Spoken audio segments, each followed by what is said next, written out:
Dragon Lives in Kunlun opens on a feast day town packed with laughter, families eating, toasting, living like the world is kind, but cut to the alley, a starving beggar child scraping food off the dirt, eating garbage like it is the only meal he will ever get, stuffing filthy scraps into his mouth with both hands, until a passerby cracks him over the head mid-bite, and he still will not drop the food, so other kids chase him through the streets while he keeps eating on the run. Because the smell of fresh steamed buns pulls him like a trap, his hand slides into the steamer to steal one, and a vendor catches him instantly, calling him a punk. Shock hits his face as that grip locks on his clothes, which is when a white-haired old master watching nearby goes him while a local adult kicks the boy across the courtyard as a filthy beggar. Witnesses do nothing. This is just another beating on feast day, but the old master is already studying him. The boy is still chewing through the pain. He asks who that child is, and locals shrug. Just a beggar who causes trouble. Another kick lands, and strange energy flashes off the boy's body. So the master leans in with real interest. Has this kid somehow learned martial arts? Then the gates slam and they throw the beggar out into the dirt alone. Outside the walls, the boy drags himself up, still clutching that stolen bun like it is treasure, calling them idiots for wasting food on a feast day. He does not notice he's being watched from the tree line, until he looks up mid-bite and realizes someone is staring. The white-haired master followed him out of curiosity, not as prey. The boy keeps chewing anyway under the master's stare, until the master's foot pins his hand and the bun to the ground, forcing the kid to look up at the man who just caught him. The old master mocks him as a starving beast who only fills his gut. His aura presses down so hard the boy can barely breathe. Anyone else would have blacked out from that pressure already. Still, the master calls him a beast for that single-minded hunger. The boy's face stays pressed into the dirt. Then he notices the sword at the master's hip. This is no ordinary old man. A kick sends him sprawling across the forest floor, and the master asks why he took every beating without fighting back. The boy just looks confused, still gripping his food. With that kind of durability, the master says he could have retaliated. The kid's answer is another defiant bite of the bun. Fighting back would only cost him the meal. That is his whole logic. The master growls that pain means nothing to a slave of hunger, but he also sees a rebel spark buried under that starvation, leaving the boy lost by the sudden intensity. Then the master asks the key question, who taught you martial arts? And the boy is genuinely puzzled. He has never even heard those words. So the master grabs his hand to check for himself. Internal power pours out of him with nowhere safe to go. The old master finally understands what he is looking at, revealing the kid never trained circulation and never swallowed elixirs. Yet somehow he pulls internal power into himself alone. A glow erupts from his chest as his energy center opens. That much internal power is already killing him from inside. 5 years. If he stays alone, that is all he has left. Genius comprehension like this comes with a lethal price. A body cannot hold that much power without tearing itself apart. Stay alone and that countdown will end him for sure. Left like this, you die within 5 years. That death clock lands in the forest silence, and the boy goes speechless under his own ticking deadline. His first thought is not death, it is whether he will ever feel full. Wondering if he will die without ever tasting a full stomach. The old master listens while the kid admits he has starved his whole life. Bloodied fingers scrape stone as he refuses to let go. Dying empty terrifies him more than dying young. The master chuckles. Starvation is worse than the deadline, so he offers to take the boy as a student. If he can survive the training, the beggar kid only cares about guaranteed meals. The old man warns the tutelage will be absolute hell. Every agony so far will feel like child's play. He leads the boy straight to a jagged cliff edge and commands him to jump into the void. The boy screams that the fall will kill him. The master answers that refusing means dying anyway, then a shove launches him off the precipice. One more slip and the drop will finish what hunger started. Yet the old master only watches from above without helping. The boy slams his hands into the mountain face. He catches the ledge by instinct more than skill. Finally catches a grip, hanging on by sheer will. The old master looks down and coolly confirms the boy survived. The boy screams in rage, finish him off if death is the goal. The master just tells him to climb if he wants to live. The boy digs his fingers into the stone again, forcing every muscle up that vertical rock face, pebbles raining below as he hauls himself onto solid ground. Later, under night firelight, the old master names him Jio-ha, a Taoist name meaning to correct flaws. And the boy breaks into tears because his energy center is wide open and filling too fast, putting him at risk of exploding unless he learns to vent it. Jio-ha asks how anyone vents power that volatile. The master says the solution is deceptively simple, right before lunging in with a brutal physical, shouting that venting means getting beaten into submission. Jio-ha cries out as the first blow. Because every blow feels like it could end him, the old master kicks him again and tells him not to think. Another kick launches Jio-ha across the training ground, while Jio-ha collapses under the relentless assault, and through the bruises, Jio-ha still only screams for beef jerky. The senior just keeps laying into Jio-ha, sending the kid flying off the edge of a cliff with another powerful kick. Jio-ha bounces off the rock face, taking even more hits. The senior then casually holds out some food. Asking if the kid wants to eat it, Jio-ha is completely battered, lying on the ground but still looking up. The senior, still midair, tells Jio-ha to survive first if they want that reward. Another brutal kick from the senior sends Jio-ha reeling with an impact blast. The senior's eyes glow with intense focus during this relentless assault. Jio-ha tries to counter with a punch, but the senior easily parries the attack. The kid screams in frustration, even calling the senior a punk for the beating. which triggers a sharp counterattack from the master. Jio-ha lands hard on the ground, spitting up blood from the impact. Still, the kid spits defiance, wiping more blood from their mouth. The senior observes Jio-ha's resilience, recognizing it as pure will to survive. Jio-ha, deep down, knows they just want to live. Seeing that determination, the senior starts speaking. Then from now on, Jio-ha watches, bruised and battered, as the senior raises a leg for another strike. The senior declares that they will teach the kid exactly how to survive, then stomps down. The powerful kick sends Jio-ha sliding across the ground through shattered rocks, forcing Jio-ha to either adapt instantly or perish under the relentless pressure. The senior continues the brutal training, kicking the kid into the shattered ground, demanding they get up despite the pain. As the kid lets out a pained grunt, the kid screams defiance, swearing they are not dead yet and will absolutely kill the senior for this, which just makes the old man grin as he prepares to teach him a lesson in true survival. Years pass in a flash, and the kid is now in a new environment, still pushing their limits. Their training has intensified, now facing off against monstrous beasts. A massive bear lunges with a roar, its claws extended. The kid meets the attack head-on, delivering a powerful strike to the beast's paw, sending the bear flying into the air with a devastating kick. The kid takes down the giant creature, which lies defeated on the ground. The senior observes the hard-won victory, noting that the kid has finally become somewhat useful. Yet the senior warns that there is still a very long way to go in their training. Now much older and scarred, the kid is covered in blood from recent battles. They challenge the senior, asking why they do not teach them even more. The senior explains that the kid's energy center is now wide open, allowing them to accumulate internal power just by breathing, and this overflowing energy is constantly widening their meridians. This makes them a perfect vessel for external martial arts, a constitution even Shaolin would covet. And there is one other legendary place that would value such power, where the elite disciples of the Wudang sect cultivate their own mastery over internal energy. The senior reveals there is more than just one energy center, suggesting that if Wudang's upper core opens, the kid could truly control their power. Jio-ha weighs Shaolin and Wudang against his own monstrous potential, and wonders if such prestigious sects would ever accept someone like them. But the senior adds that there is one more place, declaring that Kunlun stands over every sect in raw power. According to the senior, when it comes to a monster like the kid, only these three, Shaolin, Wudang, and Kunlun, can truly help him. The kid, surprised, asks if Kunlun has not supposedly fallen from grace. The senior, now radiating intense red energy, declares that Kunlun has not fallen because he himself is still here. I am Kunlun, he declares, and Kunlun is me. Later, under the night sky, camp is set in the mountains with a pot boiling over a small fire. The kid and the senior are eating dinner, the kid still wearing those heavy iron weights, asking the boy how he feels after the heavy physical toll of their training. The kid, mouth full, simply responds that he is still doing fine. The senior watches the kid eat, internally noting how quickly his wounds heal. His meridians have grown stronger with the constant energy flow, making him potentially surpass a peak master already. The kid just keeps shoveling food in, completely unfazed. But the senior muses that all this real combat has made the kid a bit odd. Then the senior drops a bomb, telling the kid he will be gone for a while. The kid asks what he means. As the senior explains he has some business off the mountain, the master leaves his return date vague. Kunlun's future is suddenly sitting alone on that mountain. The senior shuts down the idea, telling the kid it is not a place he can follow and he will be back in 2 months. He adds that the kid is no longer a child, so he should be able to fend for himself. The kid, with cheeks puffed, confidently replies he can handle that much alone, telling the old man not to worry. That earns a sharp glare from the senior, who internally wonders if he beat the kid too much, forgetting manners. The senior then casually kicks the kid away from the campfire, sending him sprawling. A sigh escapes the senior, thinking about how he forgot to teach basic manners, then asks if the kid can now use internal power through ascetic training. The kid just mumbles a bit, looking somewhat dejected. The senior offers some sage advice, saying if things get too tough, just roll off the cliff a few times since his body will not die easily. Jio-ha deadpans that rolling is definitely not the same thing as falling, calling him a grumpy old man. The kid watches as the senior departs under the bright morning sun. The senior left without even saying goodbye, leaving only a folded blanket behind, stretching out. The kid feels his body ache, but an internal power begins to build within him. He lets out a deep breath, his internal energy now visibly glowing blue. The kid realizes his internal power is already increasing, making it dangerous if he skips training even for a single day. He immediately starts his regimen, leaping straight onto the sheer cliff face, throwing a punch. The kid sends shards of rock flying from the impact. Again and again he strikes the cliff, breaking off massive chunks. His hands grip the rough rock, straining with intense effort. He pulls himself up the vertical surface, continuing his climb. Looking up, the kid pushes onward, sweat pouring down his face. Despite his intense training, the kid feels bored with the repetitive, solitary regimen.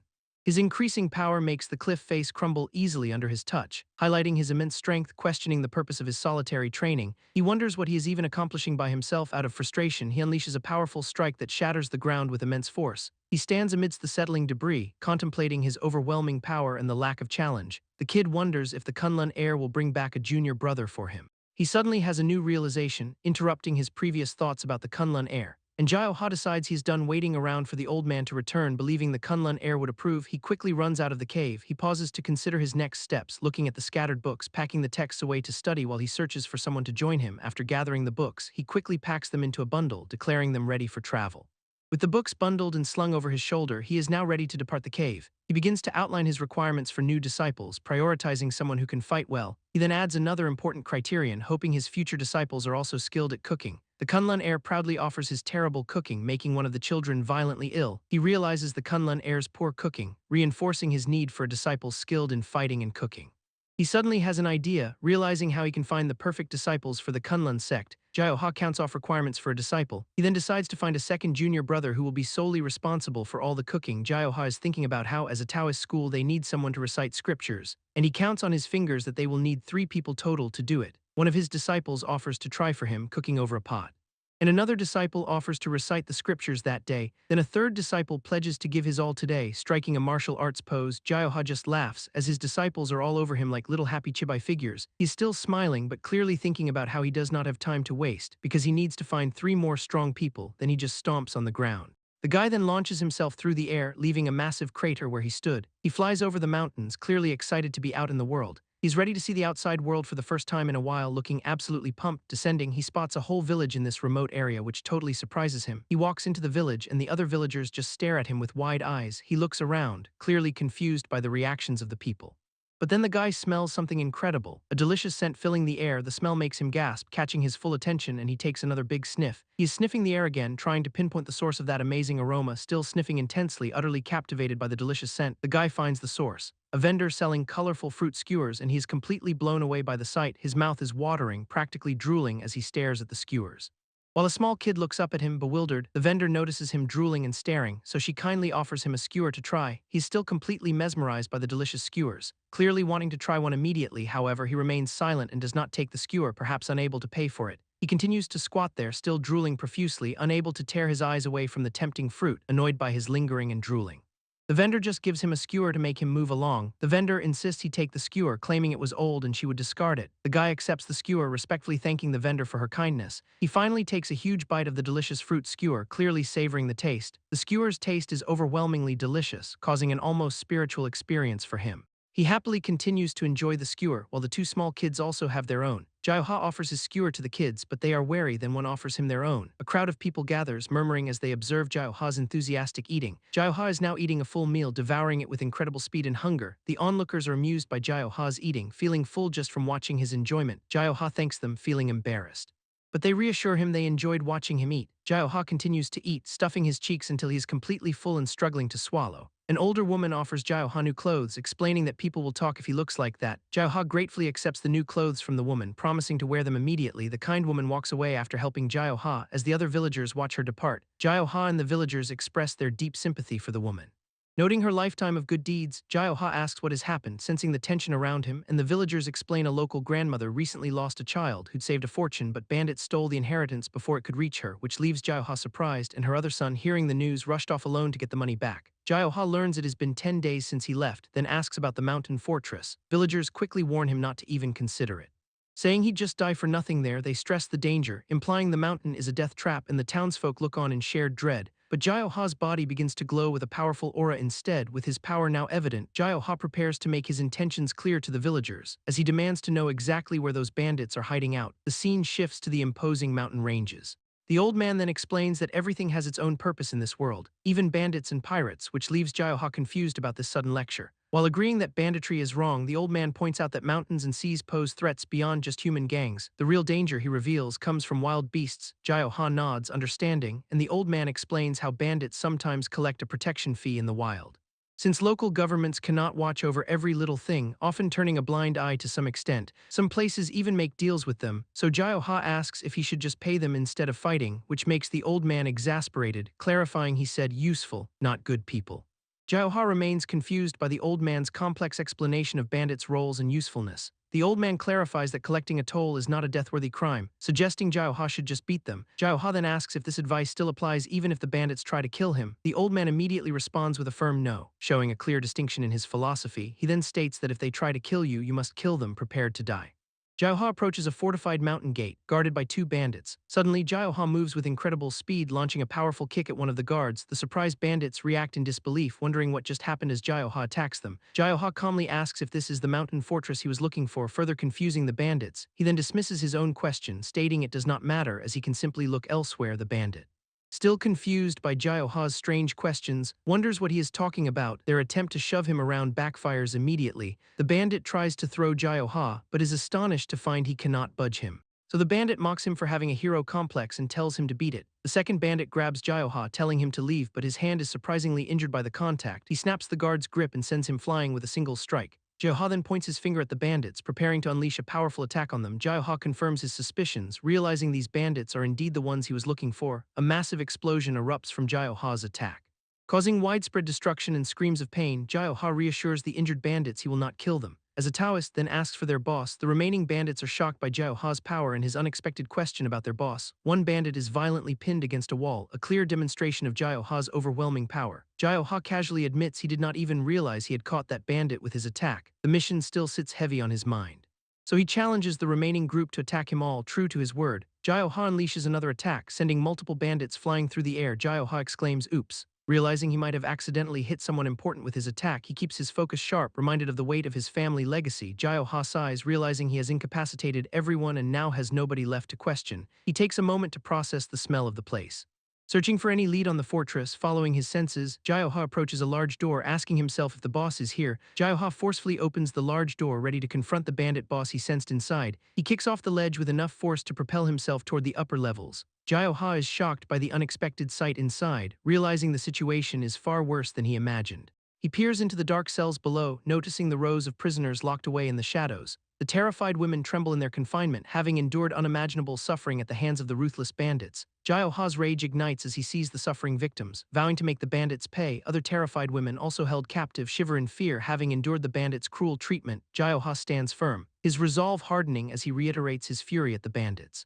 He grips the thick wooden bars of the cell, snapping the reinforced lock with raw strength. Having broken the cage, Jiaoha moves with fierce determination to free the remaining captives. Jiaoha reassures the freed captives that the danger is over, inviting them to come out. Then he asks if any of them knows a guy named Jang No Sam. The women hesitate, looking at each other in confusion after Jiaoha's unexpected question. One of the women, seemingly recognizing the name, begins to hesitantly answer Jiaoha. Unexpectedly, the captured bandit reveals himself to be Jang No Sam, shocking Jiaoha with this revelation. Jang No Sam, realizing Jiaoha's confusion, tries to explain his identity further. Despite his injuries, Jiaoha is utterly bewildered by this unexpected turn of events. Struggling to process the information, Jiaoha denies Jang No Sam's claim, clarifying he seeks the Candy grandmother's youngest son. Jang No Sam confirms it is him.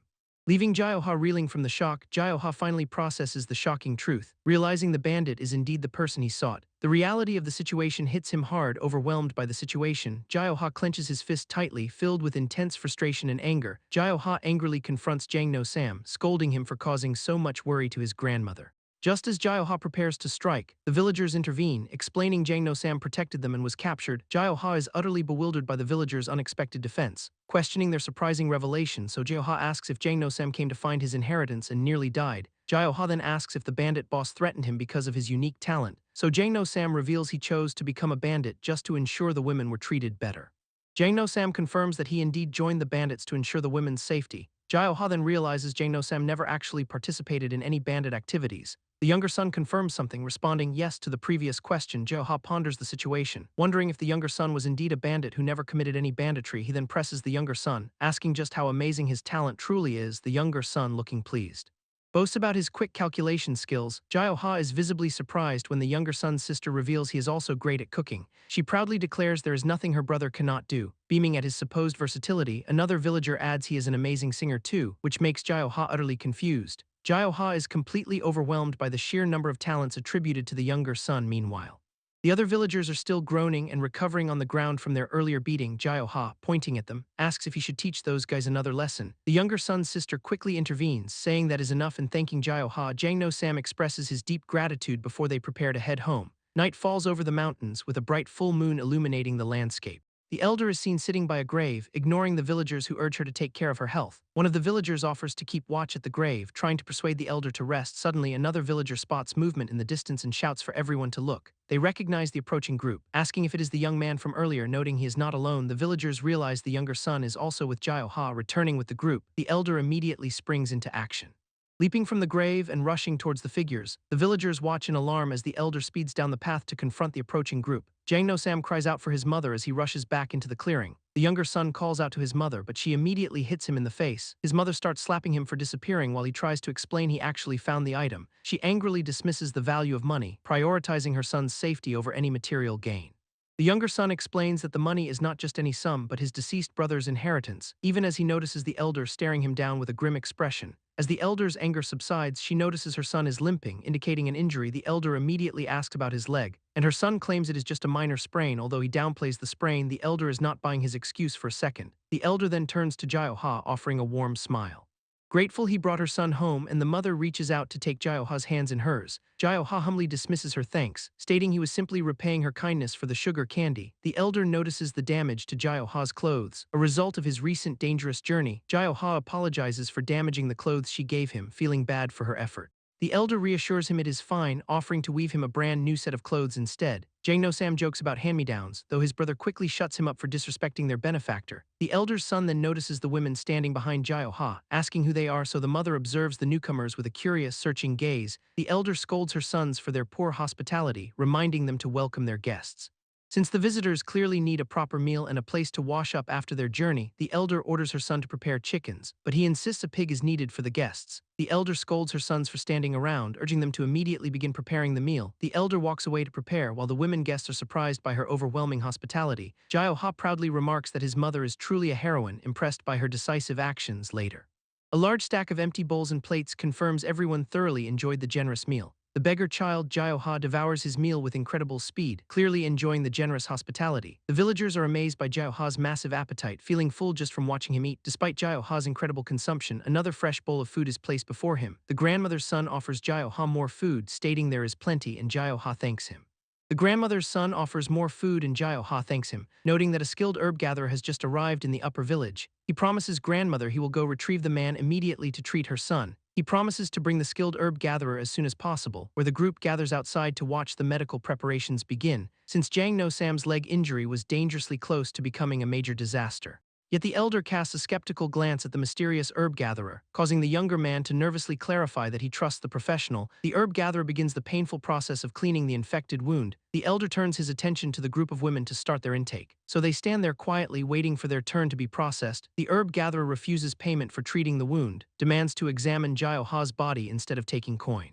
Earning a laugh from the boy who thinks he is perfectly healthy, the old man points and drops a chilling fact, stating bluntly that this kid should have died long ago, repeating it with absolute certainty that leaves no room to argue, leaving Jio Ha shocked that a touch could reveal that much. Though the expert stays locked on the strange physique under his hands, Jio Ha casually explains his father's method: get hit, keep moving. The old man realizes the boy has been burning massive internal power.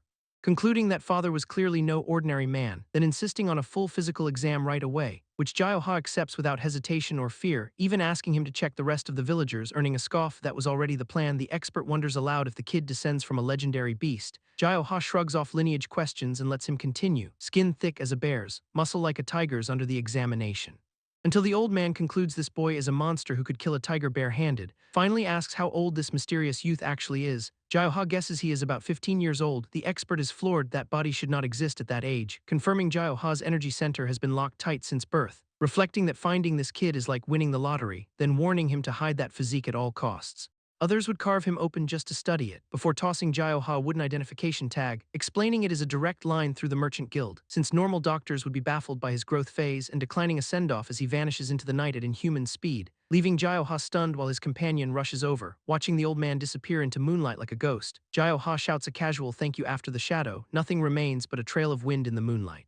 The companion realizes that man was a high-level martial artist, and Jio Ha shows the wooden token he was given. The wooden tag is engraved with the name Sun Ui Jiong, and his companion's eyes nearly pop at the name. That name unlocks who they just met, the medicine saint. It is the legendary medicine saint Sun Ui Jiong himself. Wait, you know him.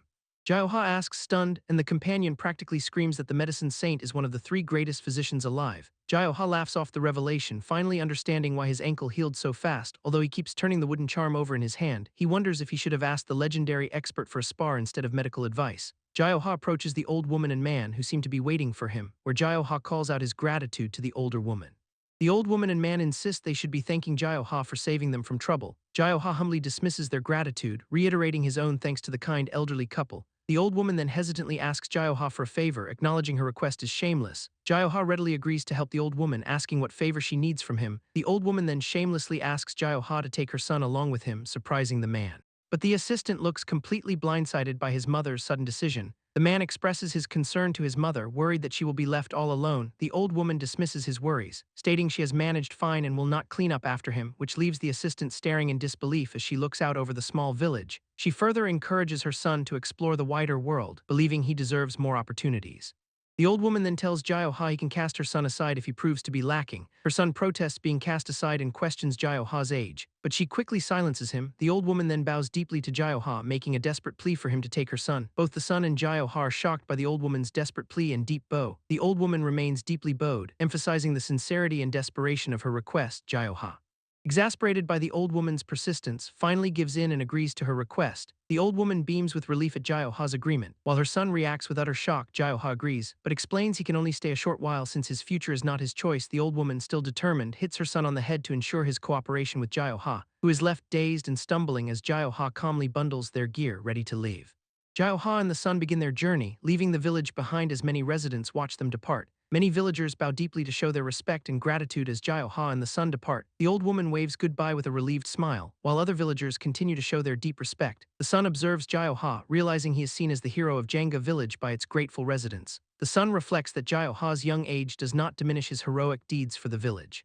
Jiaoha and the son wave goodbye to the villagers who continue to watch them depart. The son feels he's witnessing the birth of a hero, recognizing Jiaoha's potential. Their journey continues through the vast landscape, leaving the village and its people far behind. The journey proves arduous as the son struggles to keep pace with Jiaoha, panting heavily. The son, exhausted and out of breath, calls out to Jiaoha, addressing him as young nobleman. The son shouts Jiaoha's title. Surprised to see him doing a handstand on the cliff edge, Jiaoha calmly responds to the son's call, showing no signs of fatigue from their journey. The son, still struggling, asks Jiaoha about their current location and destination. Feeling lost, Jiaoha whips his cloak around, ready to set a new pace, declaring he needs to find his junior brother. The assistant, confused, asks where this brother is, but the young man clarifies he means someone to become his junior brother. This is not about a disciple, the assistant realizes, and the young man laughs, saying he is far too young to have a disciple. The assistant remains bewildered by this strange junior brother concept, asking how the young man plans to find him, only to get a shrug and a who knows.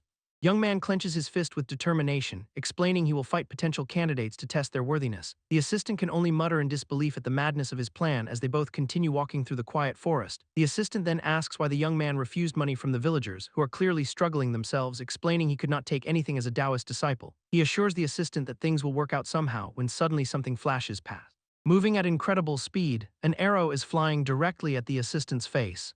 But the young man effortlessly deflects it with a single finger. He yells out, demanding to know who dared attack them with such a dangerous shot. As the deflected arrow now sticks harmlessly into his own shoulder instead, the attackers, two men hiding in the bushes, are startled by the young man's powerful yell. Undeterred, one of the archers quickly draws his bowstring back, preparing to fire another arrow. He releases the arrow with force, sending it hurtling towards the young man and his assistant.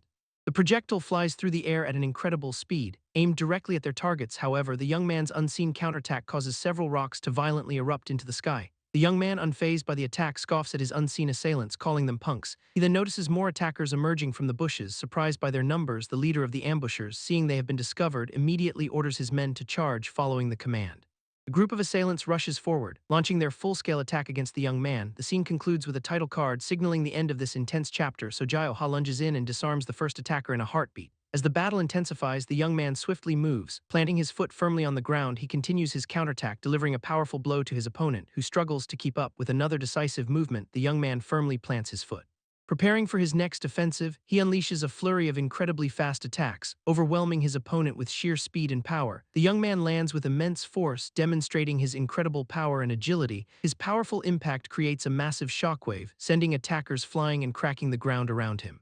Two remaining attackers struggle to maintain their footing, bracing themselves against the young man's overwhelming force. The young man swiftly closes the distance, delivering rapid, precise strikes to incapacitate his remaining opponents with incredible speed. The young man disarms an attacker, demonstrating his complete dominance in the battle. An ambusher charges the assistant, who is barely holding a sword, and as the attacker swings, the assistant fumbles their weapon, narrowly dodging a lethal blow. But losing their sword in the process, then the ambusher's blade connects with a vicious strike, leaving the assistant bleeding on the ground while Jioha stands victorious over the defeated attackers. Jioha declares that those who act like beasts should be treated the same way, a lesson he learned from the old man, the herb gatherer himself, and he just laughs, stepping over the crumpled bodies of the ambushers as the assistant observes from the bushes, realizing these were heavily armed bandits. And Jioha had just taken down two more who apparently aimed an arrow at someone's face. The assistant is still just processing how fast Jioha handled them all, but then Jioha looks directly into the trees, calling out to three hidden figures, causing the assistant to jump, realizing he and the others have been spotted, and Jioha asks if they still want to keep going.